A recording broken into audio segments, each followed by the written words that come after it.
विचार करने के लिए खूब समय ले, लेकिन जब काम करने का समय आए तो सोचना बंद करके अपने काम में जुट जाए। नमस्कार दोस्तों, मैं हूं आरडी प्रजापति। तो स्वागत करता हूं आप सबका स्टूडियो इन यूट्यूब चैनल के आज 29 अगस्त 2020 के महत्वपूर्ण करंट अफेयर्स के वीडियो में।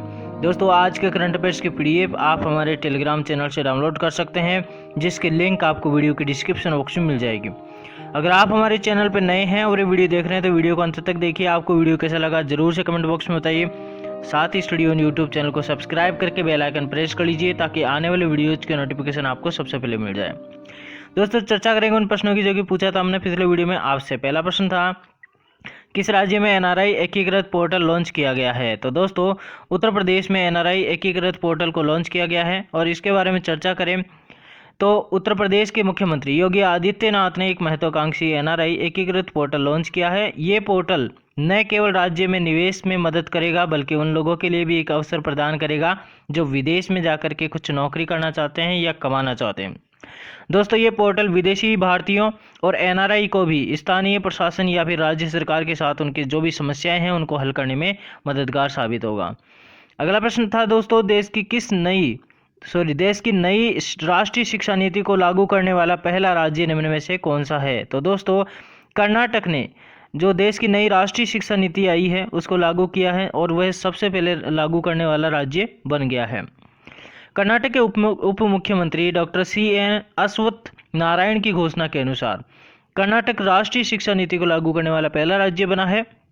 कर्नाटक राज्य सरकार द्वारा राष्ट्रीय शिक्षा नीति को लागू करने के लिए प्रशासनिक सुधार और कानूनों में संशोधन जैसे जो भी आवश्यक कदम हैं उनको उठाए जा रहे हैं। उपराष्ट्रपति ने राष्ट्रीय शिक्षा नीति की विशेषताएं और कार्यान्वयन विषय पर आयोजित 5 दिवसीय ऑनलाइन कार्यशाला के उद्घाटन सत्र को संबोधित करते हुए इस बात की घोषणा की थी। दोस्तों, अब रिवाइज करेंगे पिछली वीडियो के जो प्रश्न थे उनके। पहला प्रश्न था, प्रधानमंत्री मुद्रा योजना के तहत महिलाओं को ऋण प्रदान करने में कौन सा राज्य सबसे ऊपर है? तो दोस्तों, तमिलनाडु सबसे ऊपर है। प्रधानमंत्री मुद्रा योजना के तहत सबसे ज़्यादा महिलाओं को ऋण प्रदान किए गए हैं तमिलनाडु में। और अगला प्रश्न था, SBI म्यूचुअल फंड के नए MD और CEO कौन बने हैं? तो दोस्तों, विनय टोन्स SBI म्यूचुअल फंड के नए MD और CEO बने हैं। अगला प्रश्न था, हाल ही में कौन 600 टेस्ट क्रिकेट विकेट लेने वाले पहले तेज गेंदबाज बने हैं? तो दोस्तों, पहले तेज गेंदबाज जो कि 600 टेस्ट क्रिकेट विकेट ले चुके हैं वो है जेम्स एंडरसन।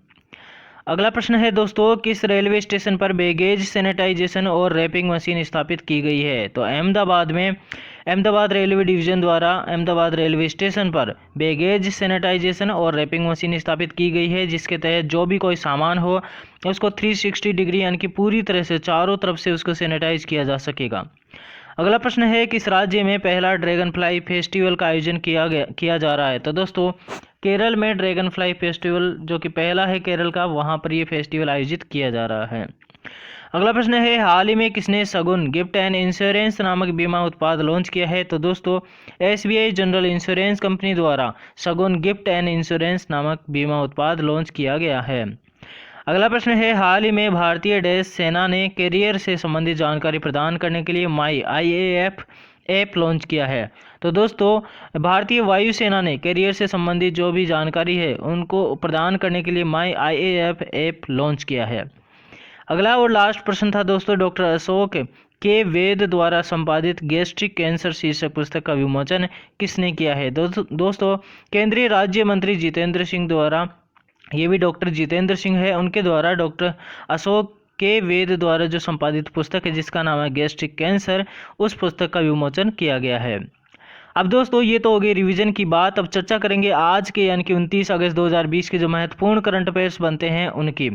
दोस्तों, उससे पहले बोलेंगे कि अगर आपको वीडियो पसंद आ रहा है तो लाइक बटन जरूर से प्रेस करिए, साथ ही अपने दोस्तों के साथ भी शेयर करिए और स्टूडियो यूट्यूब चैनल को सब्सक्राइब करके बेल आइकन प्रेस कर लीजिए।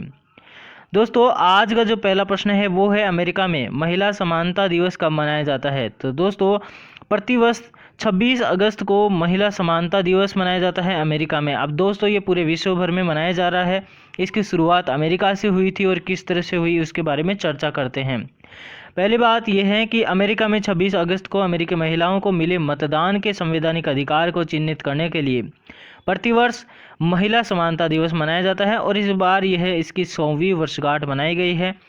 महिला समानता दिवस को अब महिला सशक्तिकरण के बारे में जागरूकता को प्रोत्साहित करने के लिए और फैलाने के लिए दोस्तों दुनिया भर में मनाया जाता है। यानी कि महिला समानता दिवस अब अमेरिका में ही नहीं पूरे विश्व भर में मनाया जाता है। अमेरिका में 19वें संविधान संशोधन 1920 के तहत नागरिकों के लिंग के आधार पर मतदान के अधिकार को खत्म किया गया था। महिला समानता दिवस पहली बार कब मनाया गया? 1972 में मनाया गया था। अगला प्रश्न है दोस्तों, किस बैंक ने युवाओं के लिए लिबर्टी सेविंग्स अकाउंट सेवा शुरू की है? तो दोस्तों एक्सिस बैंक के द्वारा लिबर्टी सेविंग अकाउंट सेवा शुरू की गई है और इसके बारे में चर्चा करते हैं अपन। इसके बारे में चर्चा करें एक बार, तो एक्सिस बैंक ने युवाओं के लिए लिबर्टी सेविंग्स अकाउंट सेवा का शुभारंभ किया है। ठीक है, और इसके तहत क्या है, प्रतिवर्ष 20,000 के अस्पताल नगद बीमा कवर प्रदान किया जाएगा, जो कि कोविड-19 के तहत किए गए अस्पतालों के खर्चों को कवर करेगा। ठीक है, और इसके तहत क्या होगा दोस्तों, ये महामारी को कवर करने वाला पहला प्रकार का एक बचत खाता है और ये ग्राहकों को प्रतिवर्ष 25,000 रुपये का न्यूनतम बैलेंस बनाए रखने की अनुमति प्रदान करता है। ये 15,000 की वार्षिक बचत प्रदान करता है और ये एक वर्ष में 4 बार हवाई अड्डे के लाउंज के उपयोग की भी सुविधा प्रदान करता है। ये बचत खाता जो है फूड, एंटरटेनमेंट, शॉपिंग और ट्रैवल तथा गिफ्ट वाउचर्स पर फॉर डेबिट कार्ड, इन पर जो है 5% का कैशबैक देता है। अब दोस्तों एक्सिस बैंक ने इस सुविधा का शुभारंभ किया है, यानी कि लिबर्टी सेविंग्स अकाउंट सेवा का शुभारंभ किया है। एक्सिस बैंक की बात करें तो मुख्यालय कहाँ पर स्थित है? मुंबई, महाराष्ट्र में, और एमडी और सीईओ है अमिताभ चौधरी। एक्सिस बैंक की टैगलाइन क्या है? बढ़ती का नाम जिंदगी। अगला प्रश्न है दोस्तों, ई नीलामी पोर्टल का शुभारंभ किस राज्य में शुरू किया गया है? तो दोस्तों ई नीलामी जो पोर्टल है वो कहाँ पर शुरू किया गया है? जम्मू कश्मीर में। जो कश्मीरी केसर है, जो जिसको अभी हाल में जीआई टैग भी दिया गया था, उसकी नीलामी के लिए ये पोर्टल शुरू किया गया है। और इस पोर्टल से क्या होगा, खरीदार जो है गुणवत्तापूर्ण कश्मीरी केसर खरीद पाएंगे। और इंडिया इंटरनेशनल कश्मीरी केसर ट्रेडिंग सेंटर के तत्वाधान में कृषि डिपार्टमेंट में एनएसईआईटी के साथ में साझेदारी करके इस पोर्टल की स्थापना की है। अब दोस्तों साथ ही जो है खरीदारों और विक्रेताओं से अपील भी की गई है कि वह ई ट्रेडिंग के लिए ई पोर्टल पर अपने आप को पंजीकृत करें और इस पोर्टल पर पंजीकृत उत्पादकों और खरीदारों के बीच में मुक्त ई ट्रेडिंग सुनिश्चित की जाएगी। मतलब किसी तरह का कोई चार्जेज नहीं लिया जाएगा, चाहे वो खरीदार हो चाहे जो बेचने वाला हो यानी कि उत्पादक हो, उन दोनों के बीच में व्यापार बिल्कुल मुक्त में होगा।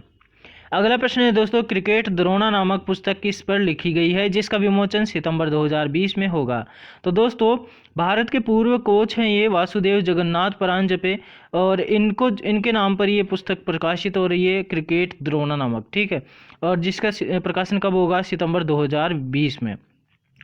अब चर्चा करते हैं इसके जो बेसिक पॉइंट है उनके बारे में। तो प्रसिद्ध कोच वासुदेव जगन्नाथ परांजपे और उनका दूसरा नाम है वासु परांजपे, इन पर लिखी गई पुस्तक है क्रिकेट द्रोणा, जिसका प्रकाशन 2 सितंबर 2020 को किया जाएगा। दोस्तों इस पुस्तक जो है ये पुस्तक वासु परांजपे के बेटे यानी कि वर्तमान जो राष्ट्रीय चयनकर्ता है जतिन परांजपे, उनके साथ मिलकर के क्रिकेट पत्रकार है आनंद वासु, उन्होंने ये पुस्तक लिखी है और इस पुस्तक का प्रकाशन पेंगुइन द्वारा किया जाएगा।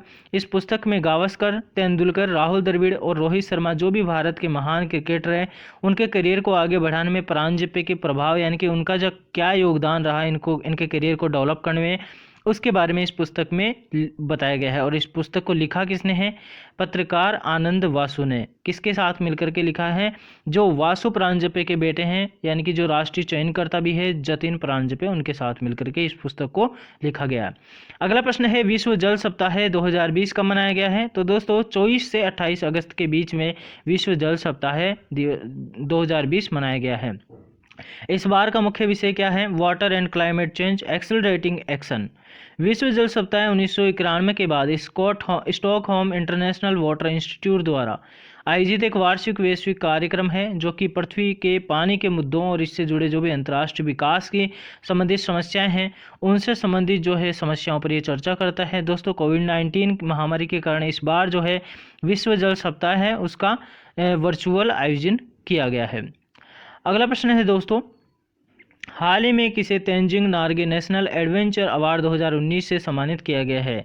तो दोस्तों अनीता कुंडू एक पर्वतारोही है और इनको जो है Tenzing Norgay national adventure award 2019 से सम्मानित किया गया है। और इनके बारे में चर्चा करें तो ये पुरस्कार जो है 29 अगस्त को राष्ट्रपति रामनाथ कोविंद द्वारा प्रदान किए जाएंगे। इनकी आज 29 अगस्त है और आज के दिन ये प्रदान किए जाएंगे। उन्हें लैंड एडवेंचर श्रेणी में पुरस्कार से ये सम्मानित किया जाएगा और वह भारतीय और चीनी दोनों देशों से माउंट एवरेस्ट पर चढ़ने वाली पहली भारतीय महिला भी है। अनीता कुंडू हरियाणा पुलिस में एक सब इंस्पेक्टर के तौर पर कार्यरत है।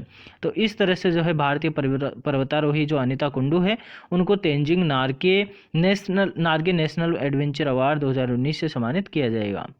अगला प्रश्न है दोस्तों, हाल ही में भारत के किस राज्य को 6 महीने के लिए अशांत क्षेत्र घोषित किया गया है? तो दोस्तों असम राज्य को 6 महीने के लिए अशांत क्षेत्र घोषित किया गया है। क्यों किया गया है तो इसके बारे में चर्चा करते हैं।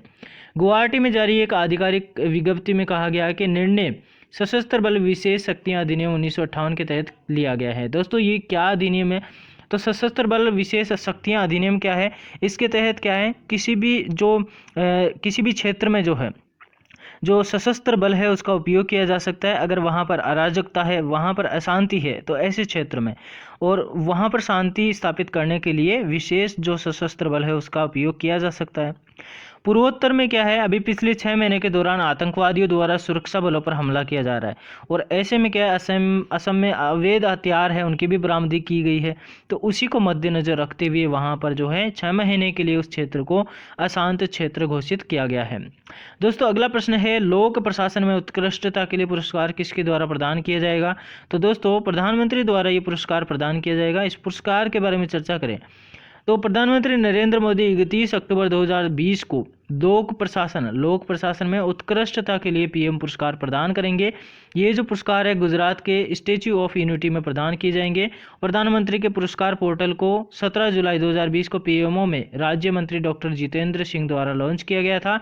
लगभग 702 जिलों ने लोक प्रशासन में उत्कृष्टता के लिए पीएम का पुरस्कार 2020 में पंजीकरण और भाग लिया है। तो इस तरह से ये पुरस्कार किसको प्रदान किए जाएंगे? जिस जिले या क्षेत्र में जो है लोक प्रशासन अच्छे से कार्य कर रहा है उसको ये प्रदान किए जाएंगे। और दोस्तों 702 जिलों ने, देश भर के जो भी 702 जिले हैं उन्होंने इसके लिए जो है पंजीकृत किया है और भाग लिया है ताकि उनको ये पुरस्कार दिया जा सके। तो दोस्तों अब चर्चा करेंगे आपके लिए जो प्रश्न है उसकी, हाल ही में किसने सगुन गिफ्ट एंड इंश्योरेंस नामक बीमा उत्पाद लॉन्च किया है? और अगला प्रश्न है, प्रधानमंत्री मुद्रा योजना के तहत महिलाओं को ऋण प्रदान करने में कौन सा राज्य सबसे ऊपर है? इन दोनों प्रश्नों का जवाब आपको पूरे जो है डिटेल के साथ में लिखना है और पूरी डिटेल के साथ में लिखने के साथ में कोई रिलेटिव इन्फॉर्मेशन है वो भी आप ज़रूर से लिखिए। तो दोस्तों ये तो होगी चर्चा आज के करंट अफेयर्स की। अब चर्चा करेंगे किसकी, कि अगर आपको ये वीडियो पसंद आया है तो वीडियो को लाइक करिए, अपने दोस्तों के साथ में शेयर करना बिल्कुल ना भूलिए। और स्टडी एंड यूट्यूब चैनल को अभी तक भी आपने सब्सक्राइब नहीं किया है तो सब्सक्राइब भी कर लीजिए और बेल आइकन भी प्रेस कर लीजिए ताकि जो भी वीडियोज़ हैं आने वाले उनके बारे में आपको सबसे पहले पता लग जाए। ठीक है दोस्तों, इसी के साथ में अब विदाई लेते हैं। Thank you so much. जय हिंद, जय भारत।